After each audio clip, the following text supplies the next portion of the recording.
Right 42% రిజర్వేషన్లకు సంబంధించి 46 జీవోని రాష్ట్ర ప్రభుత్వం తెచ్చినట్టుగా కనిపిస్తా ఉన్నది. మాట్లాడదాం, మనతో పాటు బీసీ నేతలు ఉన్నారు. అన్న ఏం చెప్పాలనుకుంటున్నారు 46 జీవో మీద? అది ఒక గుమ్రా జీవో, అది దాంట్లో వచ్చేది లేదు పోయేది లేదు. లోకల్ బాడీస్లలో పార్టీ సింబల్ మీద కాదు. నువ్వు 46 జీవో అంటే మరీ ఒక దగ, కుట్ర, నయవంచన, వెన్నుపోటు.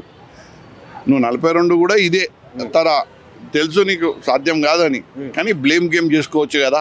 అగో ఇంకా బీజేపీ వాళ్ళు ఇస్తలేరు, అగో గీళ్ళు రానిస్తలేరు, అగో గీళ్ళు కోర్టుకు పోయిర్రు, అగో గీ బీఆర్ఎస్ పార్టీ వాళ్ళు ముంగట అడుగులు వేస్తలేరు, ఏనిస్తలేరు. ఇవన్నీ చెప్పడం అనేది నీకు ముందే స్క్రిప్టులు రాసుకున్నావు. కానీ ప్రజలకు కూడా తెలుసు, బీసీలకు ముఖ్యంగా తెలుసు, బీసీలు చైతన్యవంతులు. ఇవాళ బీసీలలో ఇవాళ చట్టసభలో రావాలని బలమైన కోరికలు ఉన్నాయి. చట్టసభలలో ఎట్లాగో వస్తారు, నువ్వు ఇచ్చినా వస్తారు, ఇవ్వకున్నా వస్తారు. మా సంఖ్య ఉంది. సో మేము దాంది కాదు. ఇవాళ నేను ముఖ్యమంత్రి గారికి ఒకే సూచన ఇవ్వదలుచుకున్నా. నేను ఏమంటున్నా అంటే, ముఖ్యమంత్రి గారు అవన్నీ పక్కన పెట్టండి. ఇవాళ విద్యారంగం, వైద్య రంగం, హోంశాఖ, మీకు సెక్రటరియట్లో కీలకమైన శాఖలు, వారికి అధికారులు, వాళ్ళందరినీ బీసీ వ్యక్తులను బీసీలను నియమించి నువ్వు బీసీ పక్షపాతిగా పేరు తెచ్చుకో. అంటే ఇప్పుడు మీరు చెప్తున్నటువంటి విద్య కావచ్చు, వైద్యం కావచ్చు, ఇటు మున్సిపల్ కావచ్చు, హోంశాఖ కావచ్చు, అన్నీ ఆయనకనే ఉన్నాయి కదా అని. అదే కదా ఇప్పుడు ఆయన ఎంత కకృతి మనిషి అంటే, రెడ్డిలలో కూడా ఎందుకు వచ్చాలి, నేనే పెట్టుకుంటా అని పెట్టుకున్నాడు ఆయన అన్ని. ఇవాళ వాళ్ళ పార్టీ ఆ సోనియా గాంధీ, రాహుల్ గాంధీ దానికి కరిగేనే జవాబు ఇవ్వాలి. నేనేమంటున్నా అంటే, ఏవైతే నీకు అవకాశం ఉన్నాయో నీ దగ్గర అటెండర్ల కాడికేని నింపు బీసీలను,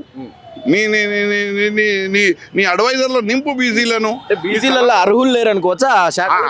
అంతే కదా. ఆయన అసలు అర్హులు కాదు, ఉన్నా కానీ వాళ్ళ వెన్నుముక్కని ఎట్లా విరిచివేయాలన్నది చూస్తున్నాడు. అది ఎట్లా అంటే, ఇప్పుడు ఆశ లేనోనికి ఆశను చిగురింపజేసి వాడిని ఏదో కొద్ది గొప్ప ఆస్తి ఉంటే అది అమ్ముకొని 42% రిజర్వేషన్లలో మనకు అవకాశాలు దొరుకుతాయని రాజకీయంలో వచ్చిన వాళ్ళు చాలామంది, ఖర్చు పెట్టుకున్న వాళ్ళు చాలామంది. ఇప్పుడు వాళ్ళకి ఎట్లా అయిపోయిందంటే, ఉన్నది పోయింది, ఉంచుకున్నది పోయింది ఈయన చేయడం వల్ల. అంటే బీసీలకు ఇది కూడా స్క్రిప్ట్ ఉంది ఆయన దగ్గర. బీసీలను మొత్తం బొంద పెట్టాలి, వీళ్ళు మళ్ళీ లేవద్దు, రాజకీయంగా వీళ్ళ అవకాశాలు అడగొద్దు, వీళ్ళ హక్కును నిరూపించుకోవద్దు, వీళ్ళను మానసికంగా కుంగించాలి, మానసికంగా ఇబ్బంది పెట్టాలి, ఆర్థికంగా నష్టం చేయాలి అన్నది రేవంత్ రెడ్డి స్క్రిప్ట్. అంటే కాంగ్రెస్ పార్టీలో ఉన్న బీసీ నాయకులు కూడా దీని మీద మాట్లాడతలేరు కదా, బీసీలో పెద్దన్న అంటా ఉన్నారు కదా రేవంత్ రెడ్డిని.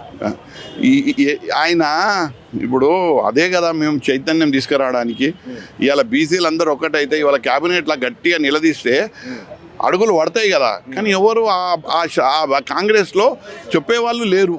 చెప్పేవారు బీసీల నోరు కూడా ఆయన కట్టడి చేసి పెట్టుకున్నాడు, ఆయన గొంతు నొక్కేసేసిండు. ఇవాళ బీసీలు అన్నది బీసీలది ఇవాళ సంఖ్య ఎక్కువ ఉన్నది తెలుసు, అందరు కలిసి ఒకటైతారని తెలుసు, ఒకటైతే నువ్వు పడిపోతావని కూడా తెలుసు. అయినా కానీ వాళ్ళకు నయాన్నో భయాన్నో ఇవాళ వాళ్ళను ఆయన గుప్పట్లో పెట్టుకున్నాడు. నేను అదే చెప్తున్నా, ఇవాళ ఏదైతే క్యాబినెట్ మీటింగ్ జరుగుతూ ఉందో ఇందులో బీసీకి వచ్చేది ఏం లేదు. మా కేటీఆర్ గారు అన్నట్టు 5 లక్షల కుంభకోణం ఏదైతే భూముల మీద ఉన్నాయో దానికి తెర లేపే క్యాబినెటే ఇది. దానికి తెర లేపెట్టే క్యాబినెట్ గురించి ఒక మాట కూడా రాదు ఇందులో రాదు.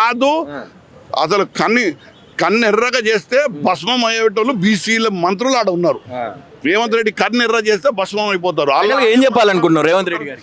రేవంత్ రెడ్డికి అదే చెప్తున్నా. రేవంత్ రెడ్డి గారు బీసీ పక్షపాతిగా మారండి, బీసీ పక్షపాతిగా మారండి. ఉన్నట్టయితే అవకాశాలు ఇవ్వండి. నువ్వే అన్నావు కదా, గొర్రెలు ఇస్తామా బర్రెలు ఇస్తామా. ఏదో గొర్రెలు తీసుకున్న వాళ్ళు, బర్రెలు తీసుకున్న వాళ్ళు ఏదో ఒక దగ్గర ముంగట పడ్డారు. నువ్వు ఏది ముంగట వేయలేవు.